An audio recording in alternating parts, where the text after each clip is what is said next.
encore moi. Le sujet du jour. Le sujet du jour, c'est que j'en ai marre. Tu te doutes bien, après 8 ans de musculation, c'est bien beau d'avoir des gros pectoraux, de pousser 200 kilos au squat, mais bon, voilà. Il y a un moment où, on va pas se mentir, on commence royalement à se faire chier. Je t'avais dit dans une de mes précédentes vidéos, cette année 2018 sera essentiellement consacrée à la mise en place de certains projets que j'avais laissés en suspens. Certains de ces projets, je t'en ai parlé. Mais il y en a d'autres dont je ne t'ai pas parlé tout simplement parce que je ne suis qu'au commencement. Ces projets me prennent beaucoup plus de temps que ce que j'avais prévu initialement. Donc, tu te doutes bien que je ne peux plus m'entraîner tous les jours comme je le faisais par le passé. Et même à une certaine époque, quand j'étais 100% fruité, je m'entraînais même 2 fois par jour. Avec l'emploi du temps que j'ai maintenant, je ne peux plus me permettre de m'entraîner de cette façon. Mais en plus de ça, mes objectifs également ont changé. Jusqu'il n'y a pas si longtemps, mon objectif, c'était de faire de la compétition de haut niveau. En 2015, j'ai gagné ma carte pro WBFF. Je me suis dit, à partir de maintenant, je vais tout mettre en œuvre pour atteindre les plus hautes sphères de notre si belle discipline. Mais comme tu le sais très bien, atteindre les plus hautes sphères de notre discipline requiert un certain nombre de sacrifices inhérents à cette discipline, et donc le fruitage. J'ai assisté à des compétitions en tant que spectateur, en tant que coach, j'ai accompagné des proches, j'ai moi-même participé à des compétitions. Force est de constater, ces fédérations de bodybuilding, elles n'existeraient pas sans les athlètes. Les athlètes sont donc, tu t'en doutes, très importants pour ces fédérations. Sans ces athlètes, il n'y aurait pas de fédération. À partir du moment où une personne est importante, tu dois lui accorder de l'importance. Plein d'athlètes que j'ai vus en compétition ne sont pas respectés à leur juste valeur. J'ai participé à la WBFF. Juste l'inscription, pour te dire, c'est 500 €. Pour ma part, j'ai eu de la chance. J'étais sponsor par NPNG, ma famille. C'est eux qui ont pris en charge tous les frais nécessaires.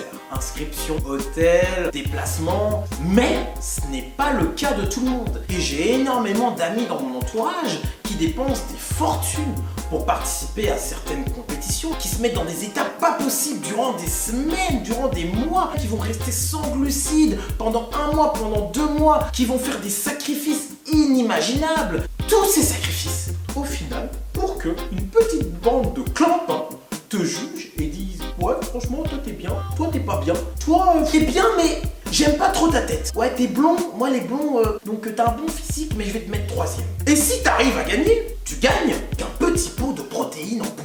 En plus du fait que les fédérations se font de l'argent sur le dos des athlètes, il n'y a pas que ça. Quand tu as des patrons de fédérations qui viennent te dire, une fois que tu descends de scène, très beau physique, félicitations pour ta place, mais on va pas se mentir, un petit 10 kilos en plus à la prochaine compétition, voilà, ça serait plutôt pas mal. T'as compris que c'est pas juste avec du brocoli et du blanc de poulet. L'accord est tacite. Les athlètes qui prennent part à des compétitions de bodybuilding savent très bien que les patrons des fédérations vont être limite les premiers à leur dire si tu veux espérer faire un podium, tu sais très bien ce que tu as à faire. Si tu ne fais pas partie de ce milieu, ça te choque, mais tout le monde le sait, ça choque personne. Mais qu'est-ce que ces fédérations vont faire? Effectuer des contrôles antidopage, aller chercher 2-3 athlètes, les contrôler positifs, évidemment qu'ils sont positifs, tu te doutes bien, et dire non mais attention, nous on est une fédération naturelle. Ces 2 personnages sont une honte pour notre discipline, voilà pourquoi elles doivent être sanctionnées de façon ferme. Nous ne tolérerons en aucun cas le dopage dans notre si belle discipline pure et notre fédération clean. Mes objectifs ont changé. Donc à partir du moment où je n'ai plus forcément envie de concourir et de concourir à haut niveau, je ne vois plus l'intérêt de continuer à me fruiter. Mais tu te doutes bien, quand tu décides d'arrêter du jour au lendemain de te fruiter, c'est pas forcément très marrant. Quand t'es 100% naturel, imagine que tu roules en Fiat 500 et que le jour où tu décides de te fruiter, c'est un peu comme si du jour au lendemain, tu passais d'une Fiat 500 à une Lamborghini ultra puissante. Et dans mon cas, on peut dire que pendant 2 ans, j'ai roulé en Lamborghini. À un moment, j'ai décidé d'arrêter. Mais quand tu arrêtes de rouler en Lamborghini, tu repasses sur ta Fiat 500. Passer d'une Lamborghini ultra puissante du jour au lendemain à une Fiat 500, c'est la dégringolade. Le crash, il est fatal. Si tu me suis, tu sais très bien que je pratique quand même la musculation depuis l'âge de 15-16 ans. Donc ça fait quand même 8 ans que le bodybuilding fait partie intégrante de mon quotidien. En 8 ans de musculation, je n'ai jamais dû me forcer une seule fois à aller m'entraîner. Mais quand j'ai arrêté les fruits, cette chute vertigineuse, niveau hormonal, niveau physique, niveau psychique, fait que du jour au lendemain, t'as plus envie de t'entraîner. C'est horrible. Sarah devait limite me forcer à aller m'entraîner. Tu sais, quand t'es passionné par un domaine et que ce domaine ne t'excite plus, l'un des moyens de rebooster ta motivation, c'est de sortir de ta zone de confort, de sortir de la routine dans laquelle tu t'es laissé emporter. Ça fait 10 ans que tu es avec ta femme. Tout se passe bien, mais bon, niveau libido, niveau sexualité, c'est plus trop ça. Donc, qu'est-ce que tu fais? Tu demandes à ta femme, est-ce qu'il y aurait moyen de faire un plan à 3 avec ta meilleure amie Cunégonde, histoire de pimenter un peu notre vie sexuelle. Généralement, ça marche. Je me suis dit, je vais faire pareil, mais pour le bodybuilding. Je vais sortir de ma zone de confort, sortir de cette routine dans laquelle je me suis laissé enfermé. Si tu me suis depuis un moment, tu sais pertinemment que je me suis toujours entraîné selon un format d'entraînement en split.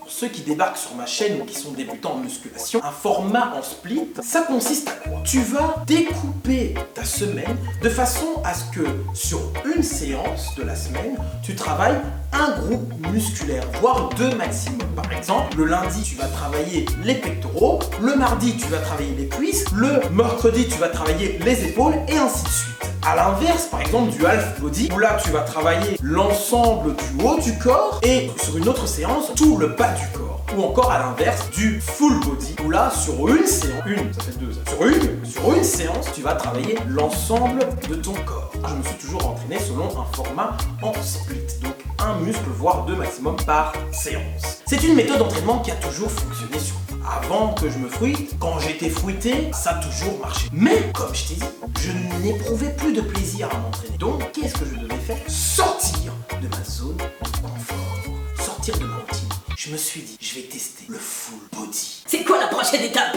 Le crossfit? C'est vrai que quand tu dis que tu fais du full body, soit on te prend pour un débutant, soit on a l'impression que t'as un petit kikou qui va venir dans la salle, gesticuler dans tous les sens, se pendre sur la barre de traction, gesticuler comme un petit singe, et ensuite prendre tous les poids. Je me suis dit, je vais laisser mon ego de côté et je vais me mettre en place un bon plan full body. Évidemment adapté à mon niveau, adapté à mon expérience et adapté à ma manière de m'entraîner. Continuer à s'entraîner dur, mais de manière différente.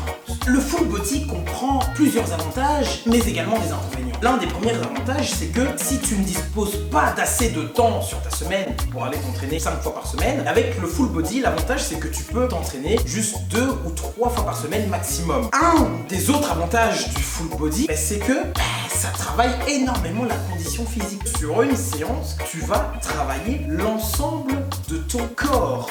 Donc, je peux t'assurer que quand tu as fait du squat lourd, du deadlift lourd, enchaîné avec du rowing, du bench, je peux t'assurer que ça tape. Si tu pratiques la musculation dans une optique athlétique, tu pratiques un autre sport sur le côté, le full body, c'est pas mal pour améliorer ta condition cardio, tout en faisant de la musculation. Avant de commencer la musculation, j'ai pratiqué un autre sport que j'affectionnais énormément. Et c'est d'ailleurs ce sport qui m'a mené à découvrir la musculation. Et je t'annonce officiellement, ça va faire 2 semaines, que j'ai repris ce sport. Et je te laisse deviner en commentaire de quel sport il s'agit. Mais le full body a également des inconvénients. L'un des plus gros inconvénients du full body, c'est que tu ne peux pas te focaliser à fond sur un muscle, comme tu pourrais le faire avec un split, avec plein d'exercices d'intensification et d'isolation. L'inconvénient du full body, c'est que tu dois te focaliser sur des exercices de base, donc des exercices polyarticulaires qui vont mobiliser plusieurs groupes musculaires. Le conseil que je pourrais te donner, si tu es un pratiquant expérimenté qui a envie de tester le full body pour sortir un peu de ta zone de confort, tu te fais un peu chier et tu as envie de tester quelque chose de nouveau, l'un des conseils que je pourrais te donner, c'est de placer donc une première session full body complète en début de semaine, mais que tu laisses quand même 1 ou 2 sessions en split pour les muscles où tu as du mal à évoluer. J'effectue 3 ou 4 sessions full body dans ma semaine, en plus de 3 entraînements d'un autre sport que je pratique sur le côté. Je t'ai préparé une petite vidéo d'une de mes séances full body. C'est pas forcément l'une de mes séances les plus intenses.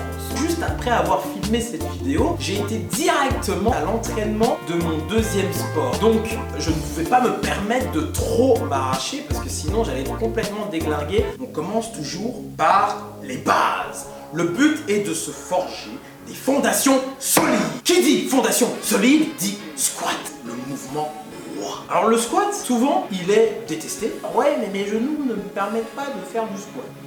Une fois sur 2, c'est du mytho. Et des fois, il est apprécié, mais pas forcément respecté, parce que la technique est approximative. Or, si tu veux un maximum de résultats, la technique doit être irréprochable.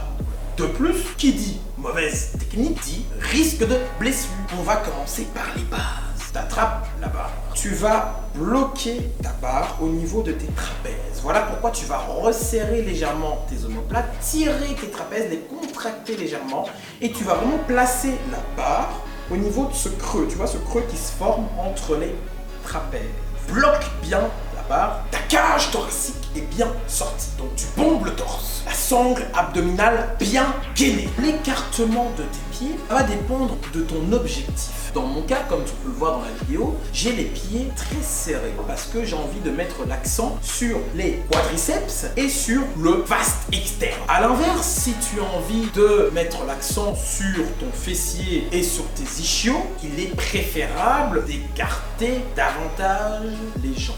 Maintenant que tu t'es bien positionné, tu vas pousser ton fessier vers l'arrière, comme si tu allais faire caca. Ton buste va légèrement s'incliner. Mais comme je t'ai dit, la cage thoracique est sortie. La sangle abdominale est bien gainée. Ton buste s'incline, mais le dos reste bien droit. Tout en fléchissant les jambes. Tu descends lente, contrôlant toujours la charge. La descente va dépendre de ta souplesse. Comme tu peux le voir, je suis aussi souple qu'une danseuse de 13 ans. Donc je peux me permettre d'effectuer mes séries de squats as to grasse, cul à terre. Mais si tu manques de souplesse, il est amplement suffisant de descendre au niveau de la parallèle. Au niveau où tes genoux sont fléchis de façon à ce que ta jambe forme un angle de 90 degrés, de 90 degrés. Mais si tu es plus souple, tu peux te permettre de descendre plus bas. Toujours, comme je t'ai dit, en gardant le dos bien droit. Une fois que tu es en bas, tu vas pousser sur tes talons parce que toute la puissance va venir de là. Tu ne pousses surtout pas sur la pointe des pieds. Tu vas contracter tes cuisses et remonter de façon explosive. Mais attention, sur le haut du mouvement, tu vas veiller à ne pas tendre trop violemment tes jambes. La remontée est explosive, mais contrôlée. Comme dirait tonton Enzo, on va garder un léger flex. Ton genou va rester légèrement fléchi sur le haut du mouvement. Un mouvement en musculation peut être découpé en 2 phases. Il y a la phase d'étirement, phase lors de laquelle le muscle va être étiré, et il y a la phase concentrique, lors de laquelle tu vas contracter le muscle. Ces 2 phases sont tout aussi importantes l'une que l'autre. Voilà pourquoi quand on parle d'amplitude de mouvement, au final on parle d'étirement du muscle. La descente au squat, c'est quoi? C'est la phase lors de laquelle tu vas étirer tes quadriceps. L'étirement doit être maximum, évidemment en fonction de tes capacités.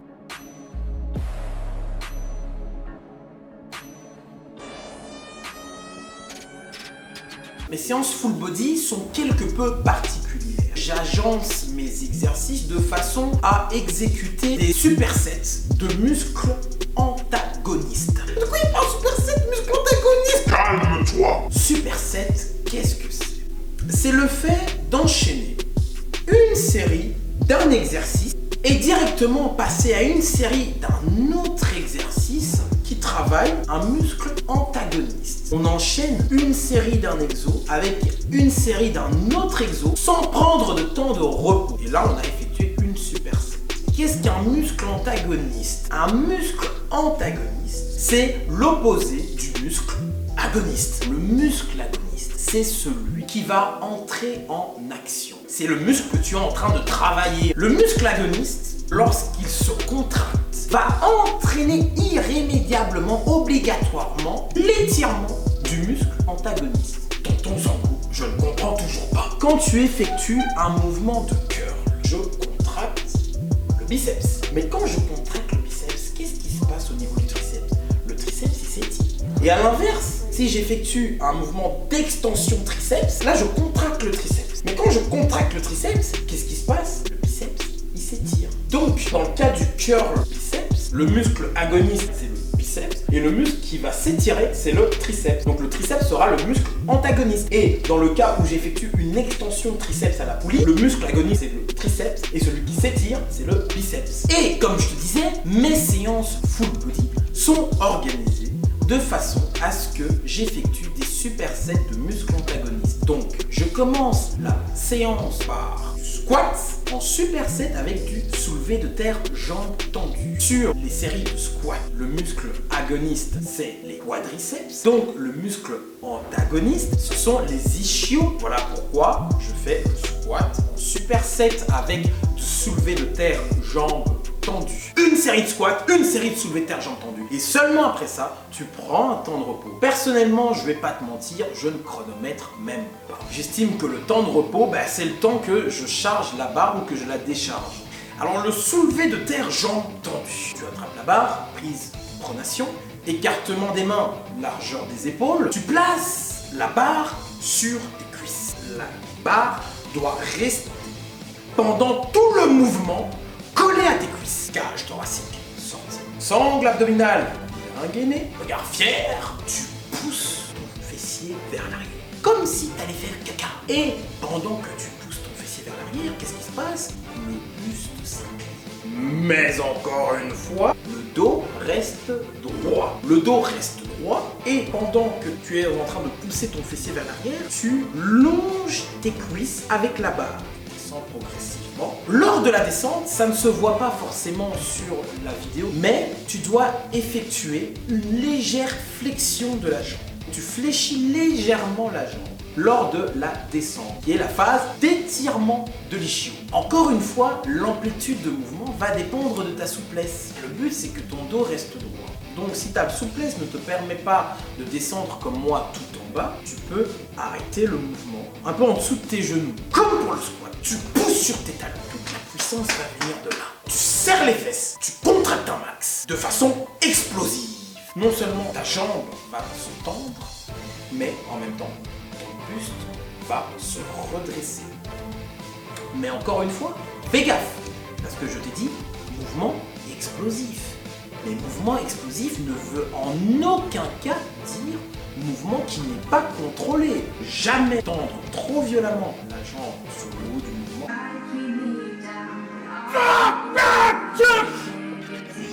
Putain! Allez.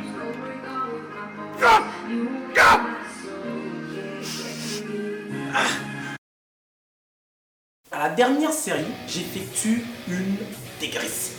À partir du moment où je suis incapable de faire une répétition de plus, je baisse la charge.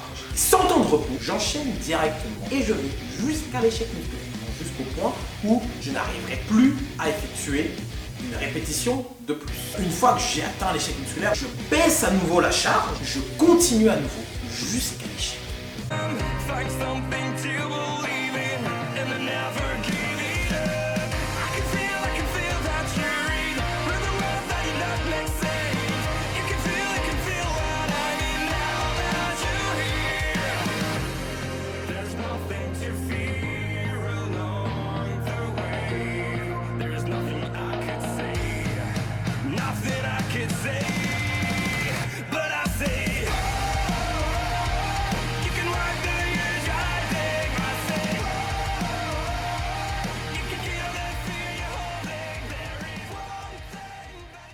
Là, je n'en peux plus. Je suis en bout du rouleau. J'ai envie de rentrer, me foutre ma servante et terminer bonsoir. Prochain combo.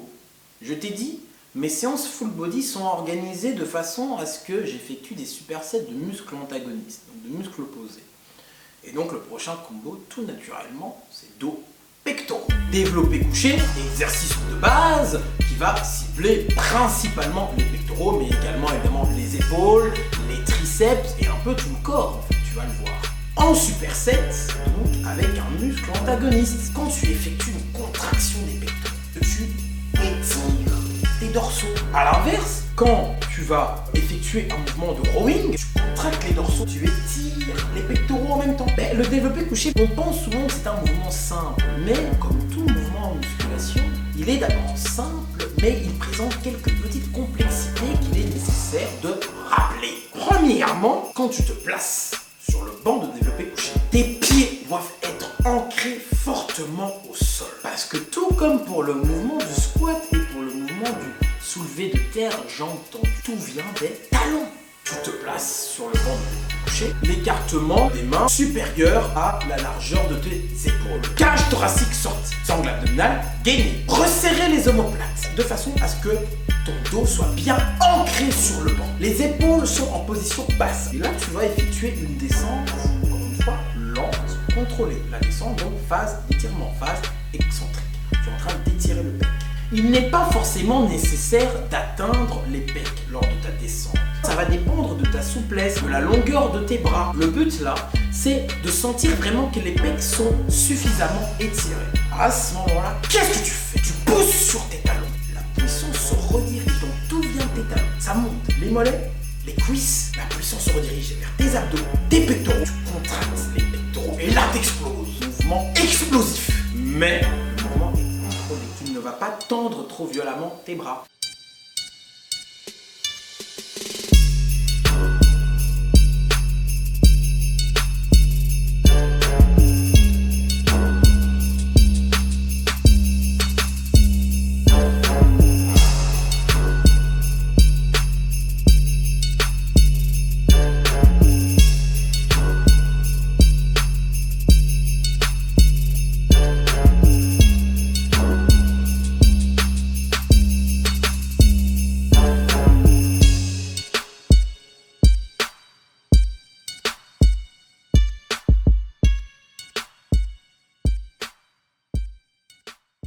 Le rowing bar. Personnellement, je préfère la prise pronation, donc comme ceci, tout simplement parce qu'on aura tendance à moins tirer sur les biceps. Et étant donné que j'ai les biceps en point fort, j'ai tendance à très facilement tirer sur les biceps une fois que je suis en difficulté. Et comme pour le soulevé de terre jambes tendues, tu colles la barre aux cuisses. Tu pousses ton fessier vers l'arrière, tu longes bien les cuisses avec la barre. Évidemment, cage thoracique sortie, sangle abdominale gainée, enfin voilà. Dos droit, tu descends progressivement et tu étires les dorsaux. Donc on est sur la phase excentrique, qui est toujours lente et contrôlée. Tu vas étirer au maximum tes dorsaux lors de la descente. Et arrivé à la fin du mouvement, tu vas resserrer tes omoplates. Tu contractes tes dorsaux et là tu tires. Mouvement explosif. Tu restes un petit moment en contraction sur le haut du mouvement avant de redescendre à nouveau sur la phase excentrique qui est lente et contrôlé. Au niveau de mon rowing, comme tu peux le constater, effectivement, mon buste est incliné à 45 degrés. C'est ce qu'on appelle un rowing à la Yates. Tu peux effectuer ton rowing avec le buste incliné à 90 degrés. La seule raison pour laquelle j'incline mon buste à 45 degrés au lieu de 90, donc 90 degrés, c'est tout simplement déjà parce que je suis plus à l'aise de cette manière, donc voilà, je fais un peu ce que je veux. Et deuxièmement, parce que les trapèzes sont pour moi un énorme point faible. Quand ton buste est incliné à 45 degrés, tu tapes à la fois sur les dorsaux, mais également sur les trapèzes. On va passer au bras, au bibi et au tri-tri. Toujours en superset. Muscle antagoniste, enfin t'as compris le bazar. Pour les triceps, le bar front. Et pour les biceps, curl incliné avec haltère et avec rotation. Ce sont deux mouvements sur lesquels l'étirement du muscle est optimal. Tu vas attraper une barre coudée. Tu peux également effectuer l'exercice avec une barre droite, mais personnellement, je trouve qu'avec une barre coudée, c'est plus confortable pour tes poignets. Tu attrapes donc une barre coudée, prise pronation, écartement des mains égal à la largeur des épaules. Tu resserres tes omoplates histoire d'être bien ancré sur le banc, pieds fortement ancrés au sol. Tu vas amener la barre soit au niveau de ton front, ou si tu as envie de prolonger l'étirement encore plus loin, tu peux amener la barre derrière ta tête. Tu te doutes bien, le moment où tu vas amener ta barre derrière la tête, c'est la phase excentrique. Et encore une fois, doit toujours être lente et contrôlé. Le but c'est vraiment que tu sentes que tes triceps sont bien étirés, les bras bien serrés, les coudes immobiles. Et là, en fait, il n'y a que les avant-bras qui vont bouger. J'effectue l'exercice du bas-front en superset, donc comme je t'ai dit, avec un exercice qui travaille un muscle antagoniste, le triceps, qui est le curl incliné. Le curl incliné, c'est une variante du curl classique. La complexité du curl incliné, c'est que comme son nom l'indique, le banc, il est incliné. Tu vas attraper 2 haltères dans chaque main. Tu vas incliner le banc à 45 degrés. Et là, tu vas effectuer une flexion du bras. Comme pour le mouvement du bas-front, il n'y a que ton avant-bras qui va bouger. Les bras sont collés contre ton corps, les coudes immobiles. Et il n'y a que les avant-bras qui vont bouger. Lors de la flexion, tu vas contracter le biceps. Et évidemment, lors de la descente, tu vas étirer le biceps. Donc c'est la descente qui va être lente et contrôlée et la remontée qui va être explosive.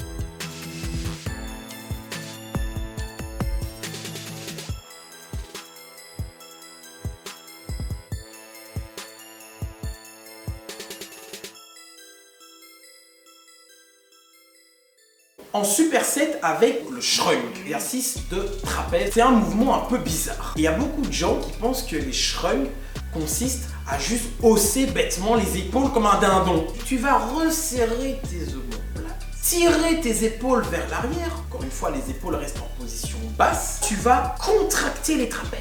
C'est la contraction du muscle qui entraîne le mouvement et non l'inverse. C'est la contraction des trapèzes qui te permet de lever la charge, mais ce n'est pas le fait de juste hausser bêtement les épaules. Alors là, tu es sûrement en train de te dire, mais c'est plutôt faible pour juste l'entraînement des épaules et des trapèzes, alors que c'est ton point faible. Mais si tu as bien suivi la vidéo, qu'est-ce que je t'ai conseillé? Je t'ai dit, si tu effectues des sessions full body, pour les muscles que tu as en point faible, tu vas leur réserver quand même une session split. Je place durant la semaine un entraînement split où je vais matraquer les épaules en mode tonton. J'ai fini avec un peu d'abdominaux.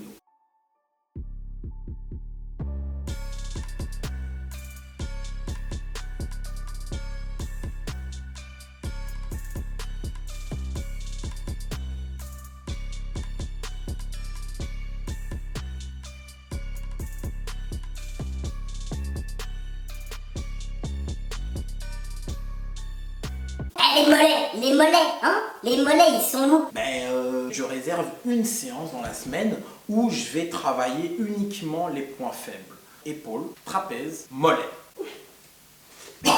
Bon la vidéo est déjà terminée. J'espère qu'elle vous aura plu.